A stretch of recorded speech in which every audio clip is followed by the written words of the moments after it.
श्री शिवाय नमस्तुभ्यम। हर हर महादेव।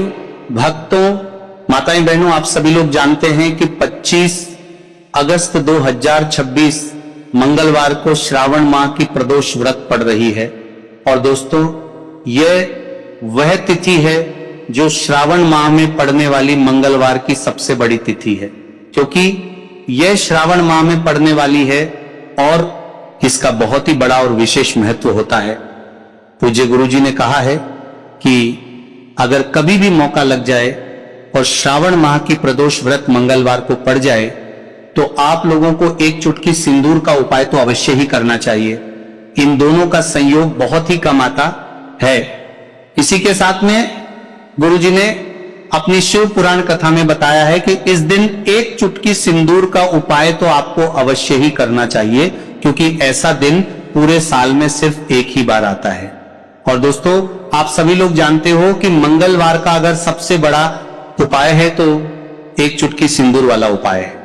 तो दोस्तों, इस मंगलवार प्रदोष व्रत के दिन आप लोगों को एक चुटकी सिंदूर वाला उपाय को जरूर करना चाहिए। बहुत सारे लोग होंगे जिन लोगों ने इस उपाय को ना किया हो, मतलब पूरा साल निकल गया, उन्होंने किसी भी दिन इस एक चुटकी सिंदूर वाला उपाय को ना किया हो। पर दोस्तों, आपके पास एक आखिरी मौका बचा हुआ है, जो कि 25 अगस्त मंगलवार के दिन है। तो इस दिन आप लोगों को इस वाले उपाय को जरूर कर लेना है।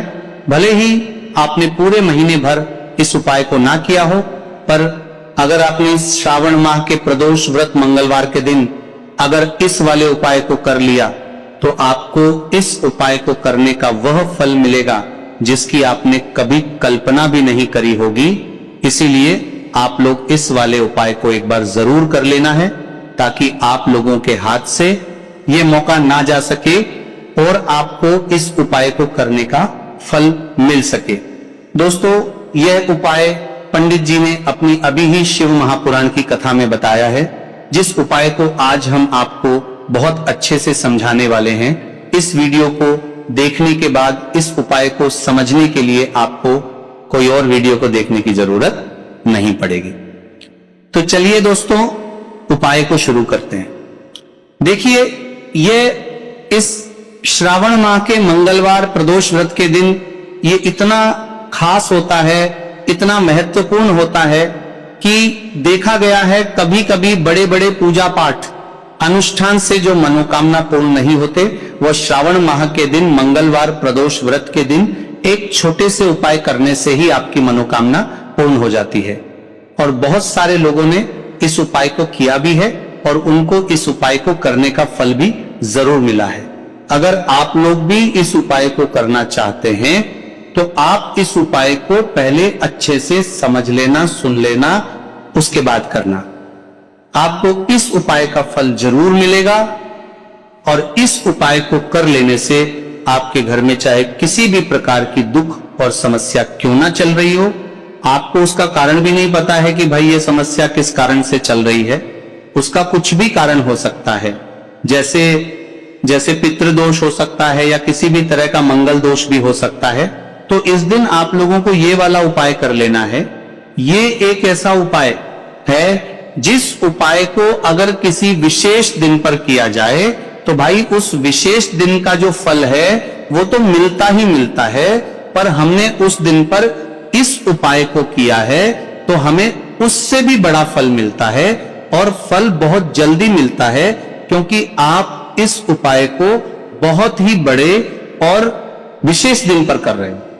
तो चलिए अब उपाय के बारे में बात करते हैं, लेकिन उससे पहले आप लोगों को यह जानना आवश्यक है कि आखिर ये उपाय किस समय करना है, किसको करना है और कैसे करना है। तो चलिए हम आगे आपको वीडियो में एक एक करके बता देते हैं। उससे पहले अगर आप लोग हमारे चैनल पर पहली बार आए हैं तो हमारे चैनल को सब्सक्राइब करना ना भूलें, और अगर आपके पास कोई सवाल है तो आप हमें कमेंट बॉक्स में बता सकते हैं, और साथ ही आप अपनी राशि या अपने शुभ नाम को कमेंट बॉक्स में जरूर डाल दें, क्योंकि हम आपकी राशि से जुड़ा भाग्य भी बताते हैं और भाग्य में चल रही परेशानियों को तत्काल दूर करने के लिए आसान से आसान उपाय भी बताते हैं। इसीलिए आप अपनी राशि कमेंट बॉक्स में जरूर डाल दें और कमेंट बॉक्स में श्री शिवाय नमस्तुभयं, ओम नमः शिवाय जरूर टाइप कर देना।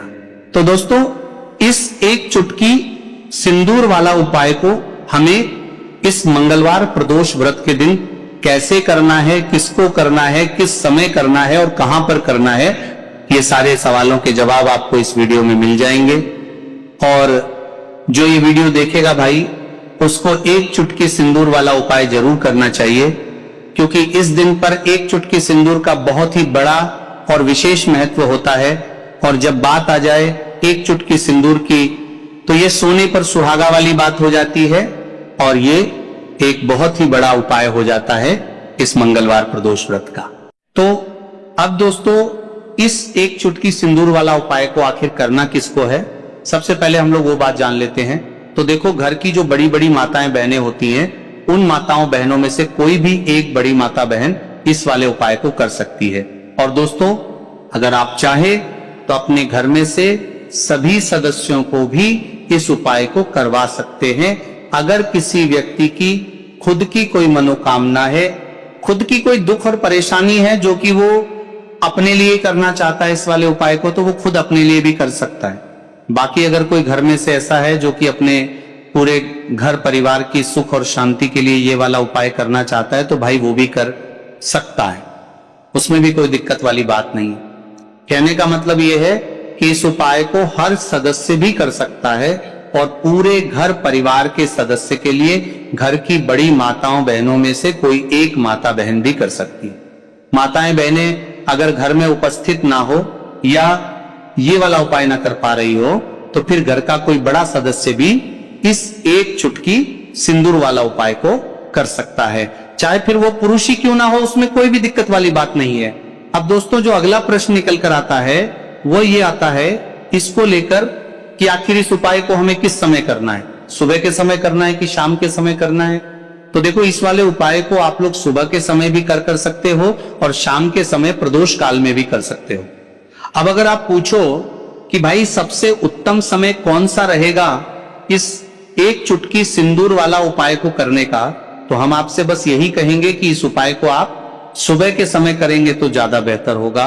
बाकी अगर प्रदोष काल के समय भी करेंगे तो भी अच्छा होगा, उसमें कोई भी दिक्कत वाली बात नहीं है। तो अब दोस्तों, जो अगली सबसे बड़ी और महत्वपूर्ण बात आती है वो ये आती है कि सुबह अगर हम उपाय को करेंगे तो हमें कितने बजे से लेकर कितने बजे तक के बीच में करना है, और शाम के समय प्रदोष काल में करेंगे तो हमें कितने बजे से लेकर कितने बजे तक के बीच में करना है। तो देखो, सुबह जितनी जल्दी हो सके आप उपाय को करने की कोशिश करना। बाकी अगर कारणवश लेट भी हो जाओ, थोड़ी देर भी हो जाए, तो 10 या 11:00 बजे तक भी आप उपाय कर लेना, पर 12:00 बजे से ज्यादा देरी ना हो। ठीक है, इस बात का ध्यान रखना। उसके बाद में दोस्तों, अगर शाम के समय प्रदोष काल की बात करें, प्रदोष काल का जो समय है होता है वह शाम के 6:00 बजे से शुरू हो जाता है। मतलब शाम के 6:00 बजे से लेकर शाम के 6:00 बजे से रात के 8:00 बजे के बीच का जो समय होता है, यह समय प्रदोष काल का समय होता है। तो इस उपाय को 7 या 8:00 बजे के बीच में भी कर सकते हो। मतलब आप कभी भी इस वाले उपाय को कर सकते हो, उसमें कोई भी दिक्कत वाली बात नहीं है। तो श्रावण मास का महीना ही है जो आपको धन दौलत पुण्य दोनों ही देने वाला है। श्रावण मास के महीने में तुलसी का पूजन करके, श्री हरि विष्णु से जुड़े हुए कुछ उपाय करके आप अपने जीवन की निर्धनता, धन से जुड़ी समस्याएं, कर्जे से जुड़ी समस्याओं को हमेशा के लिए दूर कर सकते हैं। भगवान विष्णु को तुलसी अति प्रिय है, इसलिए उनकी पूजा में भी विशेष रूप से हम तुलसी का उपयोग करते हैं। और बिना तुलसी दल के, बिना तुलसी मैया के श्री हरि विष्णु की पूजा और उनका भोग दोनों ही अधूरे होते हैं। इसीलिए आषाढ़ मास के महीने में ऐसा उपाय आपको बताने वाले हैं जिसे करने से श्री हरि विष्णु की असीम कृपा आपको मिलेगी और मां तुलसी से ऐसा आशीर्वाद मिलेगा। जीवन का हर दुख, हर कष्ट, गरीबी, निर्धनता, कर्जे से जुड़ी समस्याएं, सब कुछ ही आपके जीवन से दूर हो जाएगा और सुख, समृद्धि, धन, वैभव, ऐश्वर्य सब कुछ आपको अपने जीवन में आसानी से मिलने लगेगा। देखो, गुरुजी ने कहा है कि मंगलवार के दिन आपको एक चुटकी सिंदूर वाला उपाय तो अवश्य ही करना चाहिए। वीडियो के अंतिम में आपको उपाय बताया है, आपको करना है। देखो, आगे बढ़ने से पहले वीडियो को एक लाइक जरूर करें। देखो, सबसे पहला उपाय, यदि आपके जीवन में कर्जा बहुत अधिक है, आपके जीवन में संकट बहुत अधिक रहते हैं, आपके ऊपर बहुत अधिक विपदा आ रही है, बार बार आपको अपने व्यापार में और अपने धन में हानि देखने को मिल रही है, यानी कि आपको प्रत्येक कार्य में हानि हो रही है, तो आपको यह उपाय करना चाहिए। इस उपाय को करने के लिए आपको एक चीज की आवश्यकता होगी।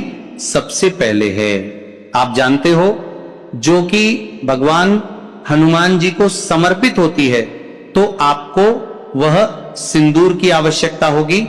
मंगलवार के दिन प्रातः स्नान करके स्वच्छ वस्त्र धारण करें, पूजा की थाली में एक चुटकी शुद्ध सिंदूर और थोड़ा सा चमेली का तेल रखें।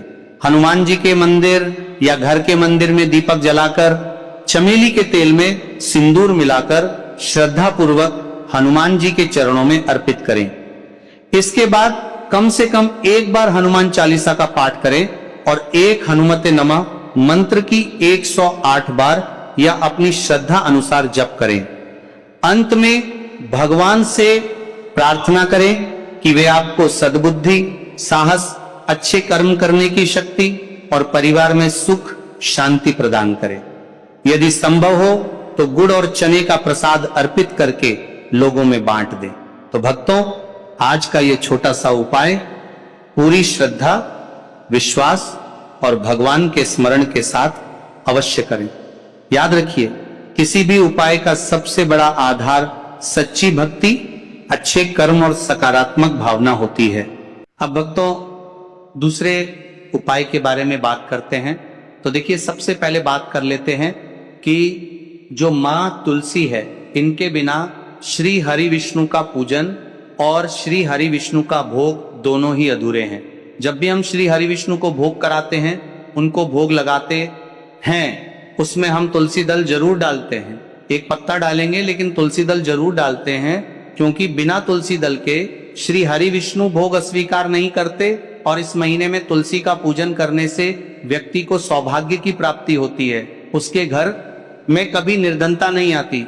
आप देखिए, सबसे पहले तो आपको इस महीने में एक हरा भरा तुलसी का पौधा अपने घर में जरूर लगाना चाहिए। अगर पहले से आपके घर में तुलसी का हरा भरा पौधा है तो बहुत उत्तम है। अगर नहीं है तो इसके महीने में तुलसी जी का पौधा जरूर लेकर आए, क्योंकि यह सबसे श्रेष्ठ महीना है तुलसी के पौधे को अपने घर लाकर लगाने के लिए। दूसरी चीज कि देखिए, इस महीने में या उससे पहले आपके घर में तुलसी जी का पौधा सूख गया है, और अगर तुलसी का पौधा आपके घर में सूखा हुआ है तो उससे कौन सा उपाय है जो आप करके रातों रात अपने भाग्य को चमका सकते हैं। तो देखिए, अगर आपके घर में अगर तुलसी जी का सूखा हुआ पौधा है, इसमें आपको हरे हरे भरे पौधे से उपाय नहीं करना। आपके घर में तुलसी जी का अगर सूखा हुआ पौधा है, उसी से आप उपाय करेंगे, इस चीज का ध्यान रखें। तो देखिए, अगर तुलसी जी का पौधा सूख गया है तो आपको क्या करना है, उसकी छोटी छोटी ठानियां लेनी है, गिन करके 7 ठानियां, ठीक है ना। कितनी ठानियां लेंगे? 7 ठानियां लेंगे। थोड़ा सा मोहल्ली धागा आपको लेना है और 7 तुलसी की सूखी लकड़ी को एक के अंदर एक यानी गट्ठा टाइप का बनाना है और उसको बांध देना है, ठीक है ना। सारी तुलसी की लकड़ियों आपको इकट्ठा करना है और मौली धागे से बांध देना है। बांध देंगे कलावा लपेट कर। अब आपको क्या करना है, रोली का तिलक इस तुलसी की सूखी लकड़ी पर आपको करना है। रोली का तिलक करेंगे। अगर चंदन है तो थोड़ा सा चंदन लगा दीजिए। अभी ये तुलसी की जो सूखी लकड़ी है, ये आपको थोड़ी देर अपने घर के मंदिर में रखनी है, श्री हरि विष्णु के सामने। और एक देसी घी का दीपक आपको श्री हरि विष्णु के सामने लगाना है। दीपक गोल बाती का लगाएंगे और उसमें एक चुटकी पिसी हुई हल्दी डाल देंगे, ठीक है ना। श्री हरि विष्णु को हल्दी बहुत प्रिय है। दीपक लगा देंगे। थोड़ी देर बाद जो तुलसी की लकड़ियां हैं उनको ऐसे ही रखा रहने देंगे, तिलक कर देंगे। अब थोड़ी देर बाद आपको क्या करना है, तुलसी की वो जो सूखी लकड़ियां आपने बांधी थी कलावे से, मोली धागे से, अब आपको उन्हें उठाना है। एक छोटे से लाल कपड़े में आप इसको रख लीजिए, ठीक है ना, लाल कपड़े में रख लीजिए, पीला कपड़ा हो तो पीले कपड़े में रख लीजिए। रखने के बाद आपको क्या करना है, इसकी पोटली टाइप की बना देनी है, धागे से लपेटकर, मौली धागे से ही पोटली बना लीजिए, आराम से बन जाती है। अब इस पोटली को आपको कहां रखना है, इसे आपको अपने घर के मुख्य द्वार पे टांगना है, ठीक है ना, अंदर की तरफ, बाहर की तरफ नहीं, अंदर की तरफ, मुख्य द्वार पर अंदर की तरफ टांग दीजिए। और मां लक्ष्मी का ध्यान करिए, श्री हरि विष्णु का ध्यान करिए, उनसे प्रार्थना करिए कि हे धन की देवी मां लक्ष्मी, आप मेरे घर में पधारिए और अपनी कृपा मुझ पर बरसाइए। इस तरह से आपको प्रार्थना करनी है और मंत्र बोलना है। ओम नमो भगवते वासुदेवाय नमः 11 बार यह मंत्र बोलना है। एक दीपक आपको जिस दिन भी उपाय कर रहे हैं अपने घर के मुख्य द्वार पर प्रज्वलित करना है। चौमुखी दीपक यानी 4 बाती का दीपक लगाएंगे और थोड़ी सी हल्दी उस दीपक में भी डाल देंगे। मुख्य द्वार पर दीपक बाहर की तरफ लगाना है, सीधे हाथ पर, ठीक है ना। ये उपाय आप करिए और देखिए कि कैसे आप महाकरोड़पति बनते हैं, कैसे आपके पास पैसा आता है और कैसे आपके पास पैसा रुकता है। तो ये वही उपाय है जो रातों रात आपके भाग्य को चमकाएगा और आपको महाधनी बनाएगा। छोटा सा उपाय आपको महाकरोड़पति बनाएगा अगर सच्ची श्रद्धा से आपने इस उपाय को कर लिया। साथ ही साथ इस महीने में अगर कोई जूते का दान कर देता है, जूते चप्पलों का कोई दान कर दे इस माह में, तो समझ लीजिए उसे हर वह वस्तु मिलती है जिसकी वह कल्पना करता है, जिसकी वह चाहता है।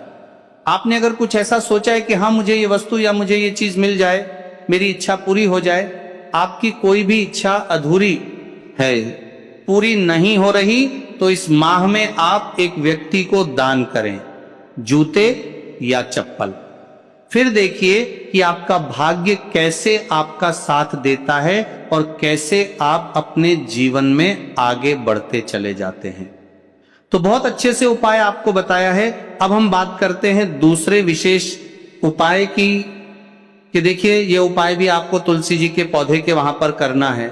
आपके भाग्य का उदय करने के लिए आपके घर में धन संपत्ति परेशानियां हैं, कर्ज की समस्या अगर दिन पर दिन बढ़ती जा रही है, बहुत ज्यादा परेशानियां हैं, तो आपको ये उपाय करना चाहिए। देखो करना क्या है, बहुत ध्यान से समझना। आपको मात्र तांबे के पात्र के अंदर जल लेना है, उस जल के अंदर 1 चुटकी आपको हल्दी मिला देनी है, ठीक है, और साथ में लेना है एक कमल गट्टा। अगर आपको ऐसा लगता है कि आपके जीवन में अष्टलक्ष्मी का वास नहीं है, भाग्य का साथ आपको नहीं मिल पा रहा है, तो आप ये उपाय बुधवार के दिन कर सकते हैं, अमावस्या के दिन भी कर सकते हैं, ठीक है, दोनों दिन आप ये उपाय कर सकते हैं। अगर आपको ये जानकारी अच्छी लगी हो तो वीडियो को लाइक करें, अपने परिवार और मित्रों के साथ जरूर साझा करें ताकि वे भी इस धार्मिक जानकारी का लाभ ले सकें। कमेंट में जय श्री हनुमान या हर हर महादेव अवश्य लिखें।